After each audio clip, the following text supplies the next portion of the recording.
All right, we got Dakota Coburn here, top producing real estate agent, fucking killer, badass. Want to start this out? Tell me who you are. I mean, I already did. What you do, what you're currently doing, and how you got to what you're doing now. Sweet. Yeah. Thanks you. Thank you for having me. Yeah, man. Yeah. Dakota Coburn, Realty One Next Level. And, let's see, where did it all begin? Well, 1983, San Francisco. Yeah. Born in San Francisco and grew up in Colorado. Okay. My family, fifth generation Coloradan.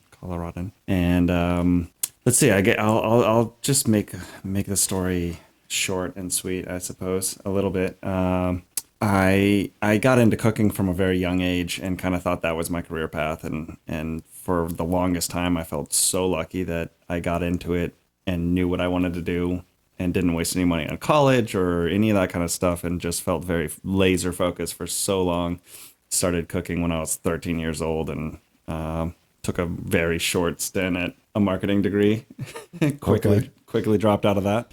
What was the influence behind cooking? Just something interested you, or you just picked it up one day and said, I like this? I think just kind of growing up with my mom being a single mom and wanting to help out and not wanting to do schoolwork and wanting to do anything I could besides schoolwork. Okay. Was kind of my passion behind that, and just knowing that my mom was struggling and just wanted to kind of help out and be involved in the kitchen and enjoyed cooking and enjoyed eating. So yeah, perfect. But I wasn't it was more just a hobby of, just having fun in the kitchen with my mom. And then a couple of my friends' mothers were very good cooks, and so I started learning with them, and I'd go over to their house and learn.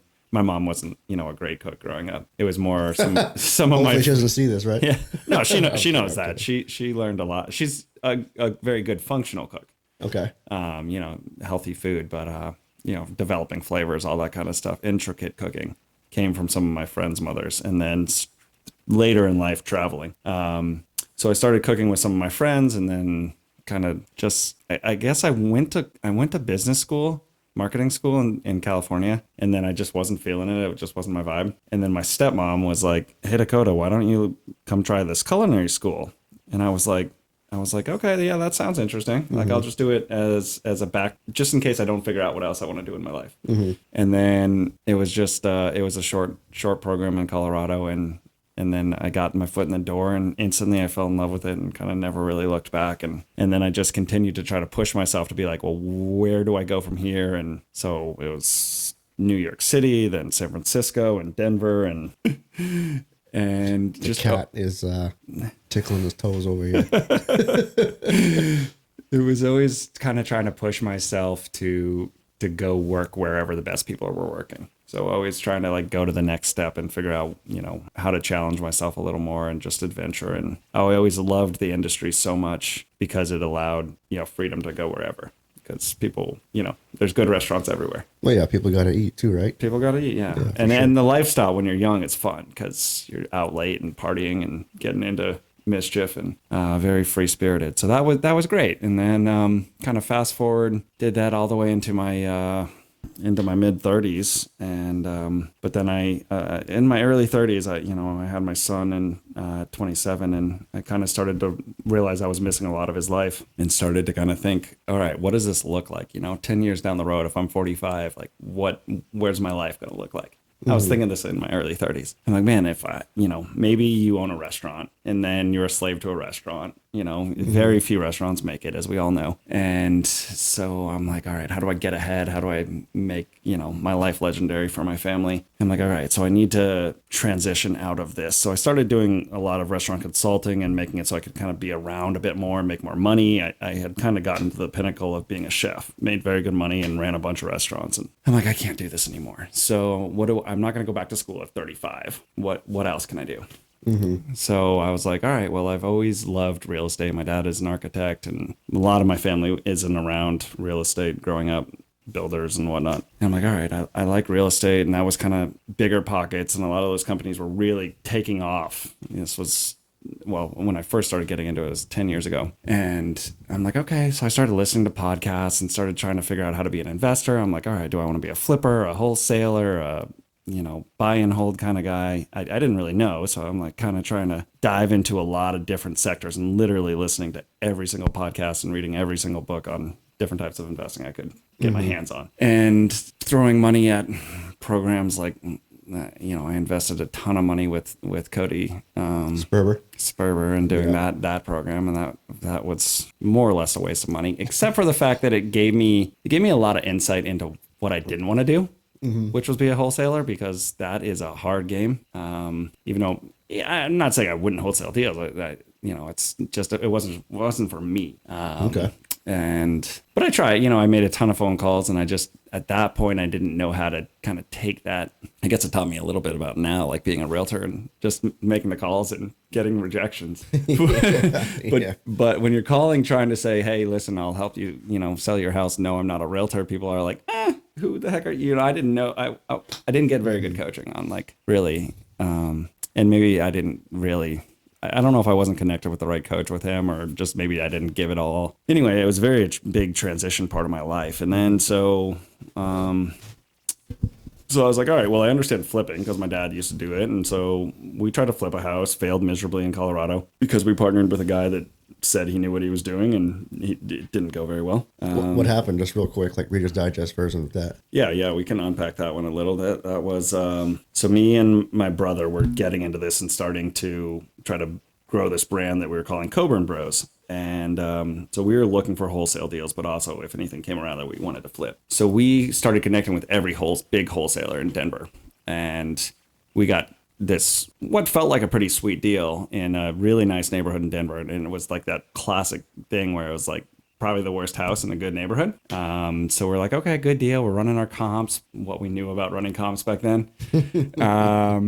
And then two of my friends that were kind of coming out of the restaurant business and also kind of trying to get into investing as well. You want to stop? Oh, we're good. We're good. Okay. Yep.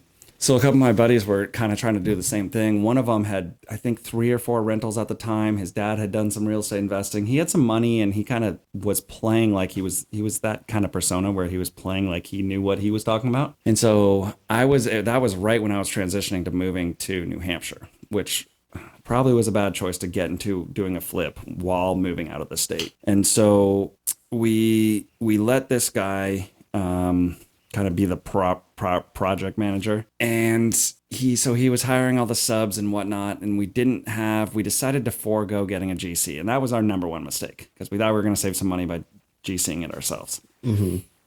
And but had no idea what the hell you were doing. Yeah. I mean, me and my brother had a little bit of experience in it because of our dad. And, with his experience, we probably could have done a lot better. But we got a quote from a GC and we got scared and we're like, wow, that's a lot of money. Of course, we ended up spending more than our GC quoted anyway. And we would have said, oh my God, had we just gone with a GC, we would have done just fine. So what ended up happening, so a couple months, all the work got done well, but nobody pulled any permits.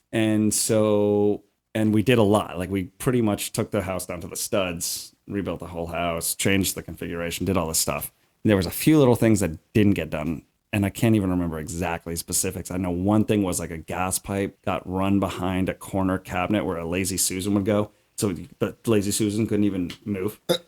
And so the big one was the plumber and the electrician, who was like our buddy, like he hired this one guy. We had actually hired a bunch of the other guys, but he hired this plumber and electrician. And he's like, don't worry, this guy's a master plumber, master electrician. And we didn't even think to ask him if he had the guy pull permits, because we just assumed that's what you do. Common. Yeah. And so he never pulled any of the permits. And so then we go to sell it, and people start asking that, or I think it was the first person that put us under contract. They got inspections, and somehow that all came out, and then it was just like a dumpster fire after that. Oh man. We were way in the green at 700.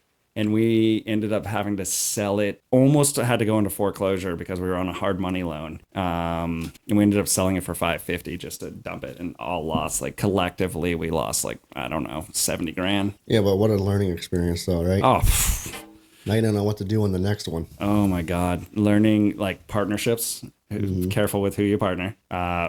Permits, like everything, like dotting the T's and crossing the I's, and the importance of having exit strategies when you're using things like hard money. Because during the same time, I was also buying my first rental property in Laconia, and I was doing all the work myself. So I was like very hands-on with that project. And so I was like very engaged, but also trying to micromanage, but not the Colorado project. Because I was you had that going on at the same time. Same time. I was doing two at the same time. Okay.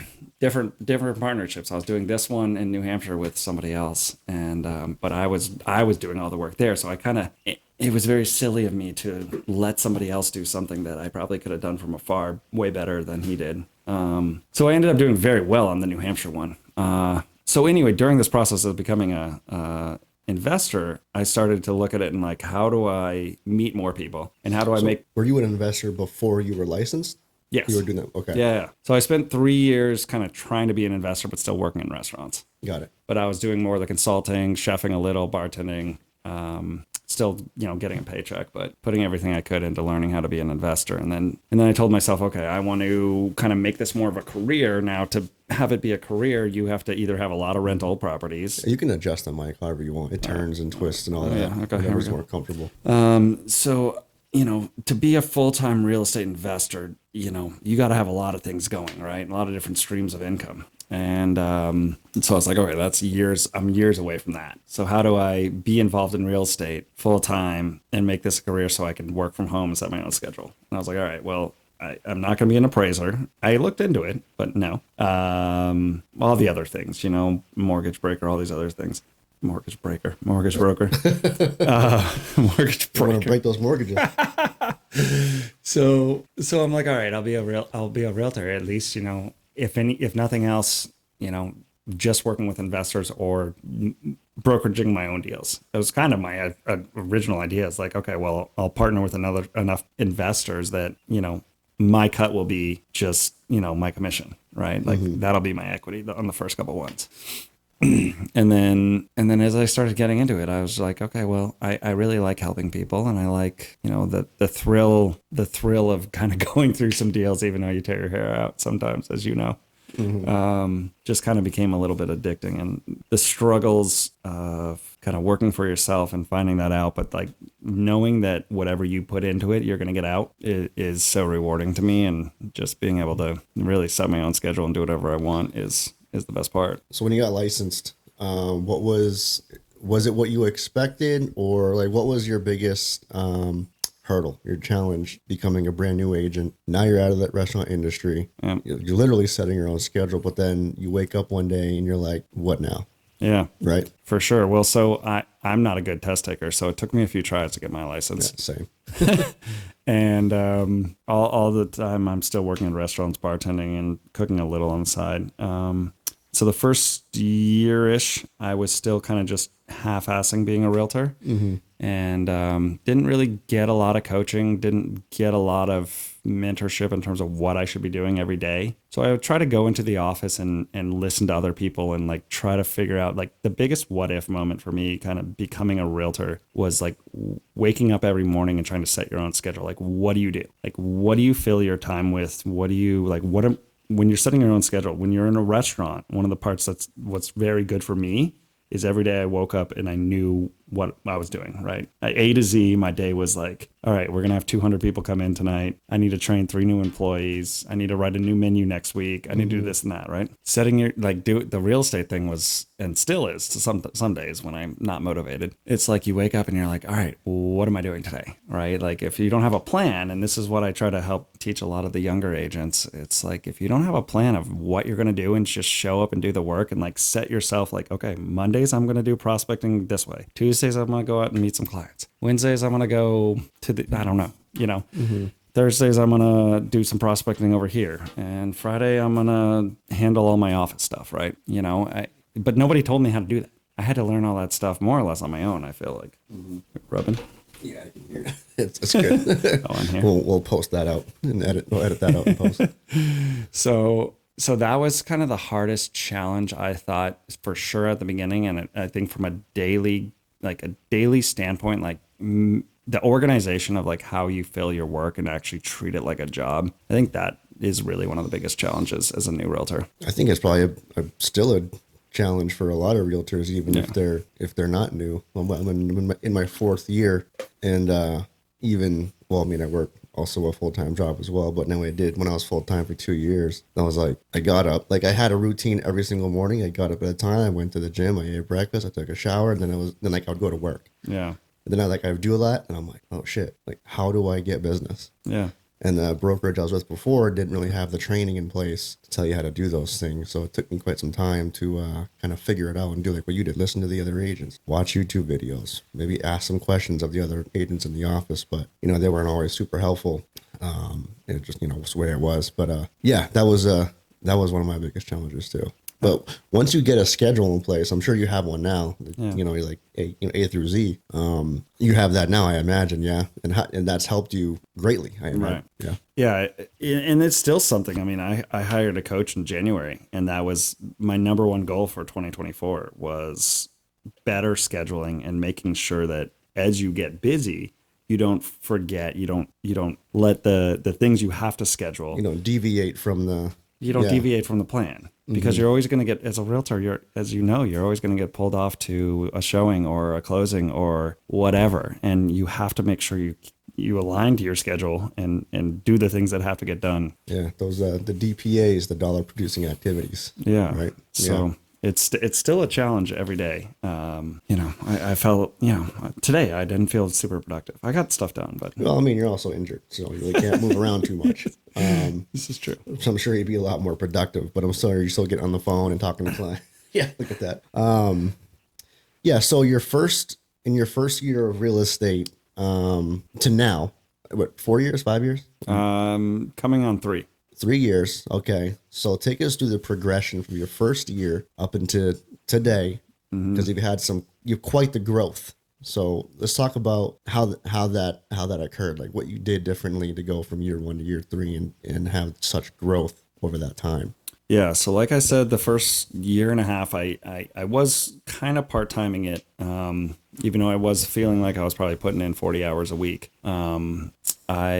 The first 6 months, I really just kind of tried to learn and didn't do much. I think I did one deal the first 6 months I was licensed. The second year I was licensed, I kind of started to get some momentum. I think I did six or eight deals for the first 8 months. And I was with a brokerage that, I was constantly kind of pushing, trying to get a better split and I was like, man, I'm working really hard, but not making any money. But nobody was teaching me. All I was doing at that point, because all I was taught to do was farming neighborhoods and sending mailers. Yeah. And then what I knew about in networking. So that was like definitely giving me some feeling of being a realtor. Is like being out networking, going to open houses, meeting as many other agents, because I knew I could do that. If I went out and went to every open house on Saturday mornings and met all the other agents around, I knew at least I'd like start to feel what it was like to be a realtor, because I didn't have any clients. Mm-hmm.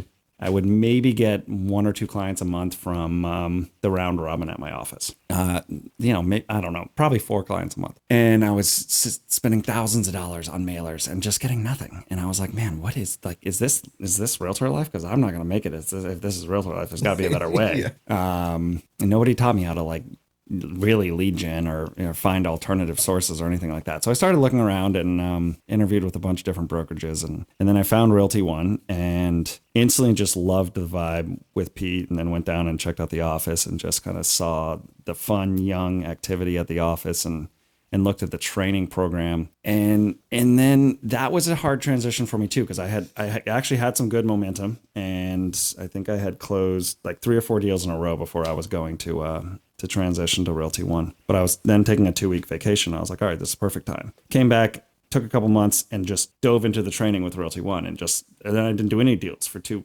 months. And then the floodgates opened. I just listened. I learned and kind of went through a little short mentorship with Realty One, and then just kind of listened to what Pete said and went to the sales classes and learned how to pretty much sign up for every possible free lead gen source that existed. Started getting Zillow leads and Realtor.com leads and cold calling all sorts of people. And then so my second year I did 14 deals, or well, that was like year 1.5. And then last year I did 25 deals, and that was with me, traveling all over the world and getting married and doing a lot of things. I think I could have done more. So the big kind of breakthrough last year was one, I full send. I went all in last year, sold my investment property. And so kind of just gave myself enough of a nest egg to say, all right, takes money to make money, invest in the business. Every time I got a deal, I'd always invest a little bit back in, and just hit every morning just with a purpose, being like, if I don't get a deal under contract this week, I'm not feeding the kids. Well, I only have one kid, but yeah, right. Figure of well, speech. The dog too. Yeah, the figure. Yes. One kid with one kid on the way. So yeah. Congratulations, by the way, on that. Yeah. So that was really kind of, I don't claim to have any secret sauce because there is none in this industry. But I think the biggest transition for me from the beginning, when I really didn't know anything, but nobody taught me anything, the biggest one was being taught what to do, being shown, how to run a business and how to operate and where to get leads and all that stuff. But just committing and showing up. Yeah, and running your business like a business. Yeah. Tracking your KPIs, doing your follow-ups. Right. Yeah. Yeah, doing the follow-ups. I was probably a little bit this way when I was younger, chasing girls too, like, being annoying with it, right? Like you kind of got to call until you're annoying until they say, no, thank you.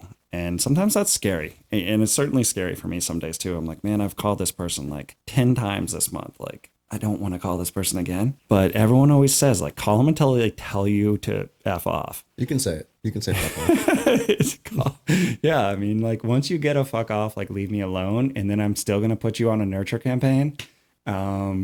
Like that's really it. Like you just bug them until they pick up the phone. And if they never pick up the phone, then all right, I'll eventually move on to the next person. I call you, once every 6 months instead of once every week. And you just bug people because every time I make the calls, I get paid. If I don't make the calls, I don't get paid. That's just, how it works. Yeah. I went to a listing appointment actually yesterday and through UpNest. I started using that. And so I called right away and, went there pretty much right away, and they're like, oh, you're the only one that actually came out, so it's good to, get the lead quickly, get there quickly and have that tenacity like you do. Keep calling until they tell you to fuck off, which, happens. Yeah. Behind every no, there's a yes. Yeah. So you just got to get enough no's. You just got to get enough no's. There's one yes in every 10 no's. Yeah. Yep. There is. Sure. I think. What was I going to say about that? Yeah, it's being available. That I think that's the hard part too. When you're not fully committed, is if you wake up in the morning and you're not ready to pick up your phone. If you're not paying attention, you don't turn your ringer on. You don't get prepared. For a while last year, I woke up every day and put on, not a full suit, but I would dress even if I was going to work from home. I'd put on the slacks and the button down even if I was going to work from home that day, because you never know when you're going to get pulled off to a client meeting like that. I don't do that every day now because I just don't see the point. I think it was Deion Sanders. It might have been him that said, you look good, you feel good, you play good, you get paid good. For sure. And I always remembered that. And I'm like, even just, like I said, putting on the suit, you feel good. You walk by the mirror, you're like, oh man, I look pretty good. Yeah. And you carry that energy onto the phone. Yeah. As opposed to waking up, not showering, PJ's still on, still tired, someone calls, you're not going to answer that phone call with the same energy and the same, they can hear the smile through the phone. 100%. As crazy as that sounds to some people, you can literally visualize and hear that. Yeah. That attitude of being ready when the phone rings too, and like having the positive, like smiling through the phone. Another thing that getting dressed and like being ready for the day did for me last year, which this is like thinking out loud, self-coaching, is it helped me get out the door. Like even if I was going to work from home, if I dressed nice, like I was going to go to appointments, at some point during the day, I'd be like, you know what? I'm already looking good. Like I'm going to go down to the office, or I'm going to go find someone to talk. I'm going to go out to a coffee shop. Like I found more reasons to like go engage with other people if I was already dressed for the day. If I was like, all right, I'm just going to wear casual clothes today, then I'd be like, you know what? I'm just going to sit on the couch and work and do stuff. And then I'd end up at the end of the day being like, okay, well, maybe I made my calls, did this and that, but it still was not always a win. Like I'm always like, how do I win the day? And there's different ways I track whether or not I win a day. Not always getting a client, but usually break. Yeah, so let's pause it because the camera's going to shut off soon, and then we'll pick it up. So we took a little break because the camera likes to overheat at around 30 minutes, and I didn't want to, talk for an hour and have half of it missing. That wouldn't be good. So during the break, we were talking about, just before the timer went off, that doing meaningful daily activities, and was talking about the intention journal. Winning the day. Winning the. That's Oh yeah, where we- exactly. where we Yeah, left that's off. what it was. Do something, 1 or 2 or 3 things during the day that are non-negotiables. Like for me, it was run and go to the or run or go to the gym. I had to get some sort of exercise in during the day. It was wake up at the time I said I was going to wake up, 5 or 5:30, around that time. Get to the gym, do a run or a workout, and as long as I did those 2 things, for me the day was good. It set me up for the rest of the day. Right. You have some sort of routine like that as well, or for you, what wins the day for you? Yeah, I mean, the importance of that, what you're saying, like you get those first 2 things: wake up at 5, take a run, go to the gym. The chances are, if you do that every day, the other things that you naturally want to be doing are going to fall into place. Right. And you already, because it puts your mind in the right place. You got to win. Like people always hit that mind, body, spirit, kind of like hit those matrix in your day, and everything else works. So same thing for me. Like part of winning my day is preparing the day before. And if I take 5 or 10 minutes before I go to bed and just at least get the bare essentials of what I have to accomplish the next day, if I have a closing, if I have a client meeting, if I have to pick up my son somewhere, or date night with the wife, right? Like getting those, making sure it's 1 on my Google Calendar and 2 on my journal, because I got to wake up in the morning, I look at my journal and I look at my Google Calendar first thing. After I've done the essentials. For me, it's wake up, stretch, and work out every single day, and then get the kid ready for school, and then start hitting appointments. So if I like start my day every day that way, it sets me up, because then I know I've gotten like taken care of my body first. And then I've at least won that part of my day. The second part of winning my day has to be, I have to feel like I did something productive that's going to move my business forward. Some days that is just like, I organized my books, right? I did my KPIs. I did my expenses. I worked on my website for 4 hours, whatever it is, right? Yeah. Like if there's something that moves my business forward, some days it's clients. Maybe I everything else went to hell, but I got 4 new clients that day. Oh man, I won that day, because I'll put off fixing everything else the next day. Yeah.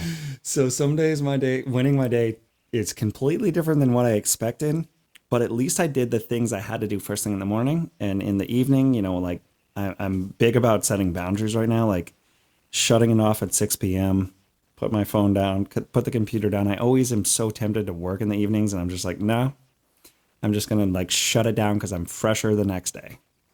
And that's a new thing for me, but it's big, and it's really helping keep me clear and focused a lot more. Yeah, that's one of my biggest challenges too, is just knowing when to shut it off.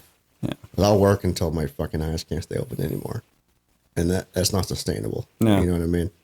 And in that journal I showed you too, that helped with that a lot. So I got to start doing that again, to be honest. Because I had wrote it down. 10 o'clock is like bed. 8 to 9 or 9 to 10 is like for the wife, or whatever. But when I wrote down my time slots, I tend to stick to them more. Because then like if you don't, you feel bad about that, because you wrote it down and then didn't do it. Right. So Yeah, if I look at the end of the day and there's more than a few things that I didn't get to, I'm always like, it's hard for me to say I won the day if I'm like, just like, oh God, all right, I have to move this till tomorrow and this till tomorrow. And oh my God. And it starts to add up. And so it's kind of like what I tell clients, right? Like if you have a top 10 things you want in a house. If we get 6 or 7 out of that, like that's a really solid house, right? Mm-hmm. Same thing for me. If I have 6 or 7 things I need to do in a day. If I've less than 50%, that's not a win, no matter how good it felt. Yeah. Okay. That's a big one for me. Like if I didn't get 50% of the stuff that I intended that day, then I'm like, oh man, all right. Well, I just got to grind a little harder tomorrow. But now I'm like my matrix have shifted a little. Like I still want to win the day, but I want to win the week. Like I'm microdosing now a little bit more for my whole year. And I put that on my sheet of like kind of what I wanted to talk about this year. So I have my big like microdosing. Yeah. Yeah. Like mushrooms, you microdose mushrooms, something like that. So, all right. So I'll explain. That's what I was thinking you were saying. Yeah. You're microdosing mushrooms? No, no, I'm microdosing my goals. Oh, okay. I'm like, wait a minute. All right. Yeah, go ahead. Continue. I like to microdose mushrooms too, though. But, I don't know if that's legal in the state, so we won't talk about that. So you have your goals, right, for the whole year, and I break them down to quarters. I think most people do. Break your goals down to quarterlies. But then I started looking at, I think Brandon Turner does this too, like a 90-day sprint, right? Mm-hmm. But I looked at it more like 60 days. And so like if you split in 60 days, that's what, six sections of the year. Okay. Right. So, all right, over 6 sections, I have to win 6 times. That's it. I have to win 6 times throughout the year. If I've won all 6 times, that's it, because I'm not going to quarters, I still want to win the quarter, but I want to win these 60-day sprints, 2 months of really solid, incredible work. So I looked at my goals and I took it and I'm like, okay, so what am I going to do over the next 60 days? And it's, I took my quarterly financial goals, work goals, how many sales I want to do, all these things, break it down. Like, okay, how many do I need to accomplish in the next 60 days? And then of course there's, health goals and all these kind of things too. And now what I'm doing is I'm taking that and I'm putting it into ChatGPT and having it like schedule out tasks of how to accomplish each goal. And it's super cool. It's nice. Like something I'm messing around with still a little bit. The 60-day goal thing is something I've been trying to do all year. But now I'm like trying to even more micromanage that to just be super efficient. And like, so now my Google Calendar looks kind of like a mess. Like, all right, 15 minutes of this, 15 minutes of that, 15 minutes of that. Do I do this? Did I do this? What days did I do this? So you take so in ChatGPT, you're taking this goal. You're saying, hey, ChatGPT, take this goal and break it down into X, Y, Z, into these tasks. Mm-hmm. So those little tasks make up the whole goal, right? Correct. Okay. So each goal is the way ChatGPT is breaking it down is like each goal tends about 3 or 4 tasks to accomplish that goal. Okay. In any given week. Perfect. Yeah. Nice. And that's helping you out. Yeah. I started it a week or two ago, experimenting with it, and I broke my leg. So, so it's like yes and no. Like it feels like I look at my calendar now and I'm like, okay, I know I need to do X, Y, and Z to accomplish this, but I'm not in the routine of it yet. Like it's a lot of like, okay, there's gonna be some trial and error. I don't have it, but so I just have like my 60-day sprint on my wall. And it's like, all right, I need to close 10 deals in the next 60 days. I need to do that, right? I need to write 5 offers a week. I need to do this and that. I'm not going to tell you the whole thing. Or make 100 phone calls. Right. Send 50, whatever. Yeah. Okay, I got you. How many deals do you have so far this year? Technically 9, even though I call it 8. One was a double-sided that I don't count those, but. Well, in the MLS, MLS does. MLS is so that's 9, brother. Yeah, nice, good job. Yeah, I have 8, and I have I think 6 pending. So nice. We have 3. Yeah, at the moment. I wanted to tell you earlier when we were on a break about this freaking deal I had the other day, but I don't want to do it on here. Okay. Oh yeah, God. No problem. But yeah, what would your advice be? Well, you have mentor. You're a mentee, or you're a mentor, right? I am a mentor. And you have a mentee, yes. 1 or 2 mentees? You have 3 mentees. Okay, so let's talk about that. once you get a mentee, obviously they have a checklist that they have to do Right. in order to graduate the program, in addition to 7 deals. Right. So like when you get a mentee, what's your process with them? Like, what do you meet them? Hey, this is what I want you to do, or how do you start that? Yeah, so that has been that's been a learning curve for me as well, like how to best teach. And I've always found myself to really enjoy teaching. And now that I have 3, I'm like actually really kind of starting to come around to be like, oh my God, I absolutely love this. And people, as a kid, I was always told I should be a teacher. As something like as a chef, I really enjoyed like teaching the young kids how to cook, right? So at first I was a little bit, I guess, a little confused when I got my first mentee. One, because he had already been with the company for a while and I took him over. And so he had already been through a lot of it. And so now with my 2 new mentees, and my newest one is brand new. She's 20 years old. She's got a big, if you're listening, Katie, shout out, and we're going to rock it.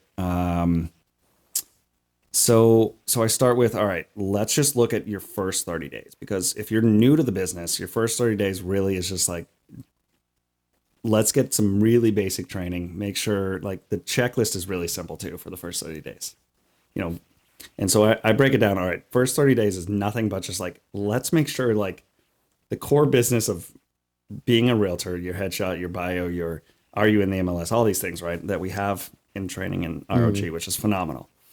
First 30 days is like, we're not going to even talk about a lead, not zero business, right, for 30 days. I'm getting to know them. I'm wanting them to get to know me. I'm just getting systems set up. Systems, super important. Systems, right? Because nobody taught me that. Like no one said, all right, let's get the foundations of like making sure everything's set up. Because the first time you pick up the phone, you want to be confident and be ready to go. Yeah, 100%. Because when we get there, that's easy. Yeah. As long as you know what the hell you're going to say. Right. So that's where I'm starting right now, is like, let's make sure first 30 days, you know what the heck you're going to say. Next 30 days is we're going to start to figure out how to build a business. So we're going to make sure that you know how to get leads, you know where to get leads, yep. right? Like, and you're starting to set up those systems. And while you're doing that, you're still learning the business. You're going through the classes and you're understanding what a purchase and sale is. And I start doing really important to me, and again, was not ground into me enough when I was learning, is I give homework of, I want you to do 5 CMAs for me. I want you to go set up 5 property searches for random clients at every different price point. Like, how do you use the MLS? Because the tools that we're going to use every day is like just what I try to instill in them. Like, practice these things you're going to do every day, so that when the time comes, someone calls you, you got to go out. It's already ground into you. It's just a habit of just, you already know how to do it. It takes me 2 seconds. I get a new client, you probably know, right? It takes 2 seconds if you know what you're doing. Yeah. But if you're struggling through it, like, oh my God, how do I set a multifamily search up in Portsmouth? I've never been to Portsmouth. I don't know anything about Portsmouth. How do I do this? Like, how do I pull a CMA in an area I've never been? So just like practice in different areas of these things that we should all know how to do. Because when you listen to podcasts and books on tapes of great realtors from around the country, they always say that any really, truly great realtor can get dropped into any market and be successful within 90 days. Oh, yeah. And so like, I try to think about that for myself, like how, if I'm going to go move somewhere else. And so like, I want to kind of figure out how to teach that and instill that in other people. Mm-hmm. Like, now being experienced, you could do that and be confident that you could probably be successful within 90 days. So now you know what to do. You know how to talk to people, you know how to generate leads, you know where to find the leads. Yeah. And you're not afraid to network. But yeah, I think it's super important. Like you said, one of the first steps is to set up systems. Yeah. Systems and processes. Yeah. That's the biggest thing. And Realty One, I mean, not to promo them all the time, but they do a great job of like making sure that is step 1 and step 1A and step 1B is like, just get through the systems and the training and make sure you know what you're saying before you ever talk to a client. Yeah. Because always come across as a professional. And if you don't know, then we're going to go find out. Yep. Yep. So, I mean, that's the key to me is just making sure those systems are in place, and then committing to it, is the other thing I try to instill early is, treat it like a job. Yeah. Exactly. Treat it like a job, run it like a business, and take it seriously, because if this is the only thing you're doing, it's the only thing that's putting food on the table. Right. So why wouldn't you take it serious? Yeah. And then of course we talk through goals and like, what's the point? Why are you doing this? Know your why. Yeah. Simon Sinek. Exactly. Good guy. Great guy. You read his book? No. No? Yeah, it's pretty good. Yeah, it's pretty good. Yeah, so that was good. Some good advice for newer ages. Anything else or? Yeah, know your why. That's good. If you really want like a quick little heads up on knowing your why, Dean, I don't know his last name. Oh, Dean, the million. Graziano. Yeah, Graziano. What is it? Millionaire Habits? Is that his first book?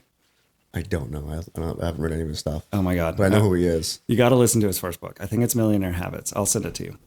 He talks about finding your why and taking your why 7 degrees. And me and a buddy who I do this once a week, accountability check-in with a friend of mine in Texas. Okay. A realtor?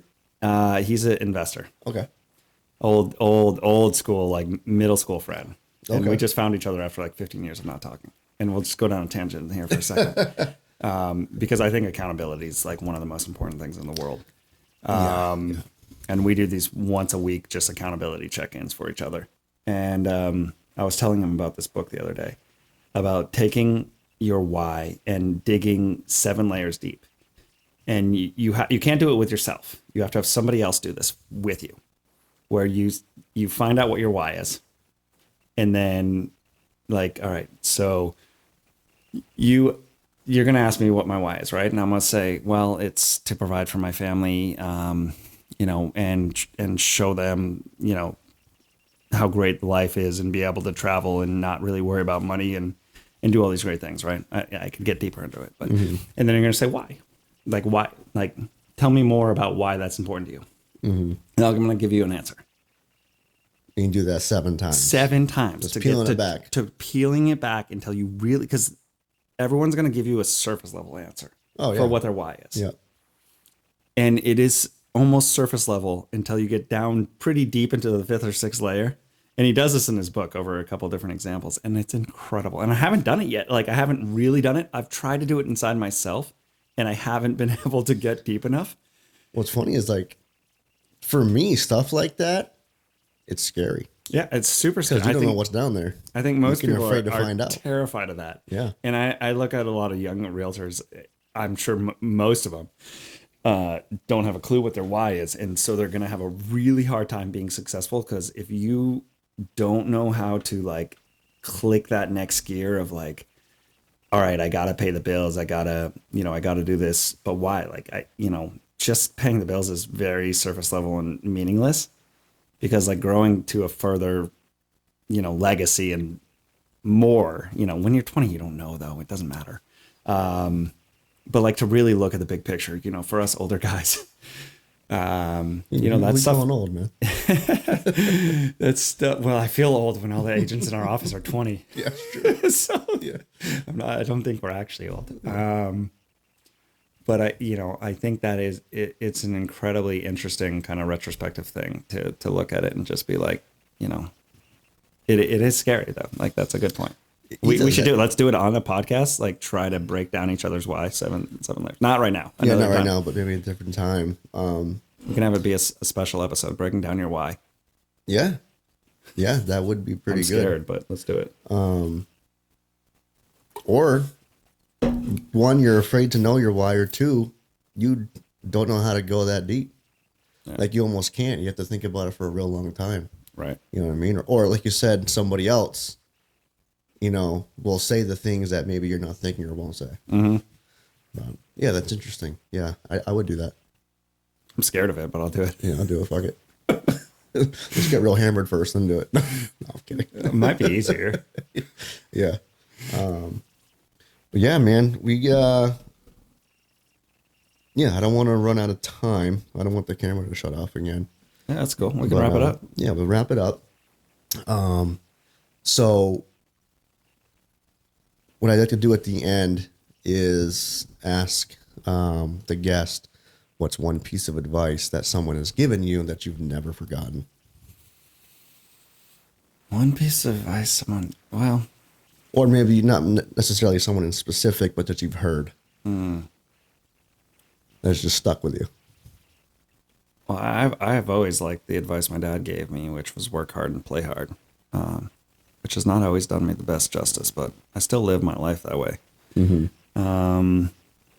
But right now, I live the life or the mindset that Pete preaches, and that's just show up, like put in the work, and track your hours and treat it like a job. And that right now is like the number one piece of advice that every day I just look at and I'm like, all right, put in the work and do the job. Cool. So that's number one for me. All right, man. Awesome. And if people want to know more about Dakota Coburn, where can they find you? Dakota Coburn, Realtor.com. Definitely check that out. Awesome website. Of course, Instagram and Facebook. And yeah. Is it just your name on Instagram and Facebook? Like if they search Dakota Coburn, it'll pop up, or is it like a screen name? Facebook is Dakota Coburn Realtor, and my Instagram is Dakota Coburn NH Realtor, or Dakota Coburn _ NH Realtor. Maybe I have to check it. I don't know. I don't know. Check it. What do you got? I don't know what my Instagram tag is. Or Chef Daco Taco if you want my personal life. Chef Daco Taco? Yeah, or Chef. So Chef Dakota. Chef Dakota Co. Oh, Chef Dakota. Okay, yeah, that makes more sense. Well, because first way you said, I had no fucking. Well, people used to call me Chef Daco Taco even though it was Chef Dakota Co. is what it was. That's awesome. But all my buddies were like, "Oh, Chef Daco Taco," because I was running Mexican restaurants when I created this tag. Nice. All right, so it's dakotacoburn.realtor.nh. Perfect. Yeah. Cool. Find me there. All right. Love it. All right, man. Appreciate your time. Appreciate you coming on the podcast. And like hearing your story. And we'll have you on again to do the 7-layer why. How deep is your why? Can we do like a little tag theme song with it? Yeah. Like some old school 90s R&B? Sure. You'll figure something out. I'm fucking up your sign up, but sign off. No, dude, this is good. This is all, it's all informal. Impromptu. Improv. All right, man. Appreciate it. Late nights with Corey Kaza, discovering your why. That'll be the sign up. Yeah.